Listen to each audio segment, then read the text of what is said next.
Have you ever considered why you've done almost all the right steps in life right? Working hard to learn, going to a good school, finding a decent job, not causing trouble, not falling out, but getting busy, getting tired, getting anxious, even when the lights are out late at night, suddenly wonders, if I did all of them, why is there still no real sense of security and freedom? If you have this idea, then what I'm going to say next is not chicken soup, nor emotion. To be clear, these truths sound a little cold. No one will come to save you. Pay alone. You will never be safe. Everything really worth money is the result of long-term compound interest. You think that success is being pursued, and that most of the time you play position games. Happiness is not more, but less, and there is no adult in the world that really understands everything. They are not a curse, but the starting point for you to exit from a passive script and start designing your own operating system. Truth 1: no one will come to save you. The logic of social functioning is never responsible for your successful life, but responsible for your own order and efficiency. Schools use uniform standards to screen predictable individuals, companies use jobs and processes to extract stable output, and families, out of love and fear, tend to push you on to the safe and decent track. None of this is bad. If you see cruelty, you will be angry at the institutions, the environment, the parents. If you see honesty, you will be taught to wait for instructions. The next time the parents tell you the answer to the society, the subconscious will feel that there will always be someone who knows better than me at a critical time, and give me a road map. But the reality is that no one in his or her life after 25 years will be responsible for telling you what to do.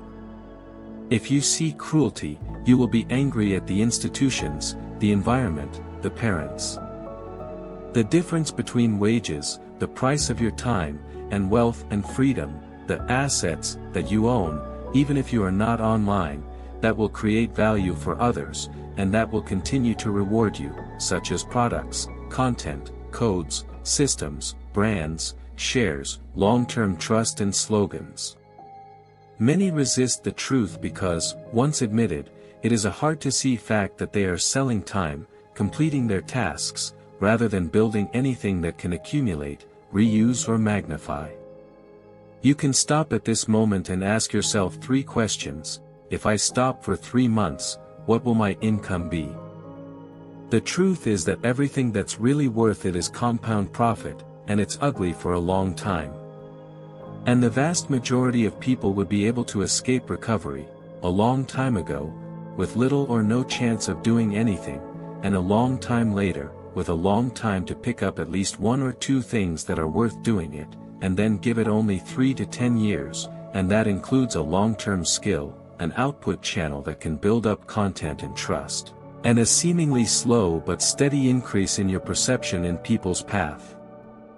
The essence of the status game is to establish who is more important, by comparison, more than a title, more than a school, more than a human being, more than a voice, more than a right side. The game is almost a zero-sum game. You're a bit taller, which means lower for others. The question is, when your energy is filled with this comparative logic, you have little to do with right play, something that benefits more people and makes you yourself more valuable, such as products, tools, truly nutritious content, professional services, projects that solve real problems. A very real test is, if you take away all your company's brand, pay numbers, packaging filters, you'll be a little bit less than your own, you'll be able to do it, but if the answer is no, it's not self-attack, but it's a reminder that, starting today, a part of your attention will be moved from, prove yourself better than others, to, create something that's not packed, and you will be able to do it. Truth 5, happiness is not, a little more, but, a little more. The reason you're always feeling tired is not because you're too objective, but because the whole information environment trains you to believe that you're never enough. You're not working hard enough, you're not making money, you're not self-restrained, you're not beautiful enough, you're not unique, you're not worried enough, you're all packed into a new KPI. So you keep adding to yourself, more goals, more identities, more lists, more curricula, more plans, and more security. The path to Naval is the opposite, to identify the very few things that really matter to you, not so important to the rest of the information environment. From, I want all of them, to, I want to be there. It's not a mess, much less a pseudo system, but a highly pragmatic resource management, your time, concentration, emotions, but a little bit more than you're self-regressing, and you're not interested in the past, but in its. The truth is 6, there are no adults in the world, and everything is clear. The experts you see will judge mistakes, and you think that the industries that are always safe will suddenly change, and you may think that you are the life of a template, and that you may just be, for the time being.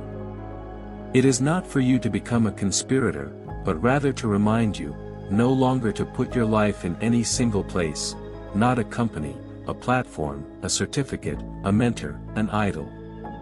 You can refer to them, but you cannot hand over responsibility for your life to them. The moment you accept, no one has a full answer, you lose a convenient excuse. You can no longer blame all your parents, the institutions, the times, and you will also get a real mandate. Since everyone is touching, you are fully entitled to make your own best decision and to bear the consequences, given the limited information. Adult maturity is not to find an absolute right path, but to act in uncertainty and to be responsible for choosing, not to wait for a perfect direction that never happens. When you put these 6 facts together, you find that they are actually talking about the same thing. No longer wait for the outside system to set your destiny for you, but start to design your own structure of life as if you were a company. The next part, instead of thinking through, gives you a road map that can be implemented immediately, with clear action, timescales and assessments, and if you do so, within 3 to 6 months, the real entity will feel that it's turning from a passive actor to an active designer, instead of being in the mood to forget. The first step is to do a cruel and honest life check, and see how much money you have left today. Find a full 30-minute shift of your mobile phone into a flight mode, and do only 3 things. 1. Draw out your income structure. Write down all your sources of income over the past 12 months, and mark them in each of them, whether this is pure selling time, or whether it has compound properties and continuity, e.g. production, splitting, stockholding, long-term customers, etc. Ask yourself, if I can't get to work tomorrow or take orders, then what proportion of your income will be left after 3 months? 2. Take account of your ability to move. Write down the 3 capabilities that you have now best confidence in selling to strangers. Remember today, on an hour basis, you get up to sleep, you spend 5 years on a mobile phone, you deal with internal consumption, you've spent 5 years in this company, and you don't know how much time you have to create, you don't know how much you can do, and how much you don't do the first job, what you want to do. Step 2. Select a long-term game that can do 5 to 10 years, and stop testing water everywhere. The criteria for this step are very specific. First, this direction must be cumulative. Your input in this area today will not be completely zero tomorrow, but will be deposited in the form of experience, work, relationships, slogans, for example, a professional field, a vertical content orientation, a reusable solution, rather than a pure body strength, a complete duplication of work. Second, it will have the potential to leverage. It will be able to use content, tools, technology, teams or capital to multiply its effects in the future. For example, you can write around it, do courses, produce products, mix systems, rather than just hours. Finally, you do not need to love to stop drinking, but at least to don't dislike it for a long time. You can spend more than 5 years with it. After choosing, give yourself a clear commitment that the next 3 years will no longer be easy to change the track, and you can make small moves in the track, but no more. Step 3. Build a deliberate, personal leverage system around your long-term game, shifting from selling time to selling results and influence. You can start from 3 dimensions. 1. Content leverage. Whatever industry you're in, choose a communication format that feels natural to you: writing, video, audio, image plus text, and start consistently sharing structured insights, cases, and solutions in your field, instead of just arguing in comment sections or posting scattered emotions in your moments. Set a minimum publishing frequency, for example, at least 2 high-quality pieces of content per week, for 1 year. This gives others a real chance to discover you through search and recommendations. Point 2. Tool leverage. Sort out the things you repeatedly do, answering similar questions, compiling similar resources, running similar processes, and turn them into templates, automated workflows, and process documents, so that the same amount of time produces more value. Even simply making good use of existing tools, task managers, knowledge bases, automation scripts, will fundamentally increase your output per unit of time. Point 3. Network leverage. Don't confuse networking with randomly adding contacts or joining every group. Instead, intentionally cultivate relationships with people who share your long-term game. Each month, deliberately reach out to 3 people in your field who are a bit ahead of you, ask for their advice, explore collaboration, or offer them value. Each month, also maintain relationships with 3 people who already recognize your strengths, allowing trust to deepen over time. Remember, the goal of leverage is not to make quick money, but to ensure that every future move you make can stand on the foundations built by the previous one. Step 4. A conscious exit from 3 of the most energy-intensive status games and the extraction of resources from a vanity pool back into a long-term account. Take a piece of paper now, setting out the scene of a social event that has left you clearly tired, anxious, but without any long-term gain in the last month, such as a social event that is hardcore in a non-relationship society, a daily climb-up of income or seniority in a group, a huge amount of money to send a decent picture, a mosaicing of meaningless positions on the web, and a 60 minutes to prove, I know better. For every single one, give a concrete action: to get rid of a group that has only flaunted and marketed information, to remove a social event that is maintained for the sake of face from your agenda, to get out of it, to make it clear to you, just to see the short video or information flow from 2 hours a day to 1 hour, to save the 60 minutes that have been given to you, to learn, to write, to repeat, to build your own system. The 5th step, to implement a desire reduction plan that frees up a vacuum zone for long-term growth. The desire reduction approach does not mean that you have nothing to do with everything, but rather that you are being pushed from being passively wanting more, to actively filtering what I really care about. This can be done first, to write down all the goals you are pursuing, including income, promotion, body size, purchase, consumption, socialization, learning lists, certification plans, etc., and then to ask yourself 3 questions. First, if this goal, if it is achieved, will directly enhance my long-term capacity, assets, or freedom. Second, if I really care about it, or because others are chasing it, how much more time and energy I spend every week.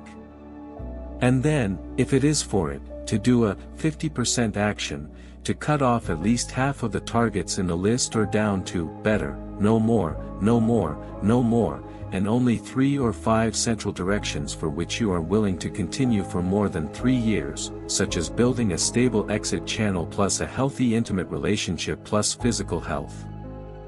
The 6th step is to create an enforceable daily and weekly rhythm, so that long-termism does not remain in the slogan, but rather in the default setting of your life.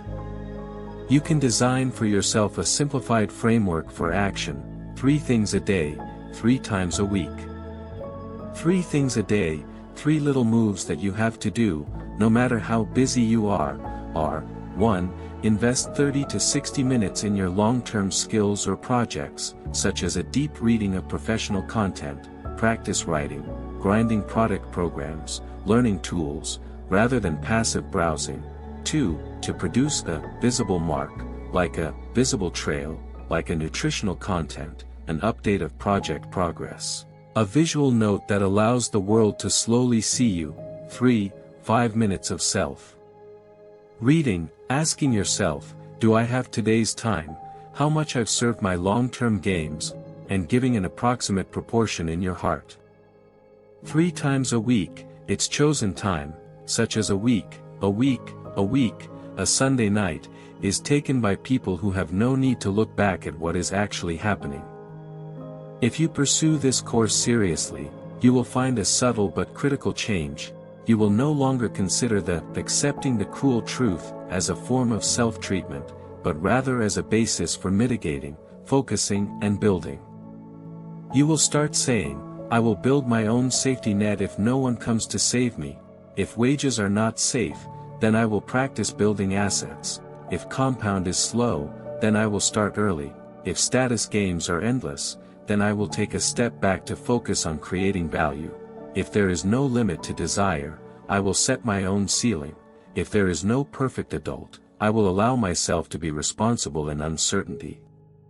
When this attitude falls into every day's movement, you do not need anyone to stamp your life, and you will slip away from the fate of most people. Finally, we go back to the problem at the beginning. You will find that it is not how bad the world is, but rather that you are trapped in a set of narratives that have never been tailored for you, which you think is the only answer. The nature of these cruel truths that Navar has given is to invite you, to stop fantasizing that someone is perfect for you, to stop believing that short-term stimulus can buy you long-term freedom, to stop being held hostage to status and desires, to start rewriting your logic of life with long-term, compound, assets, subtractions, and accountability.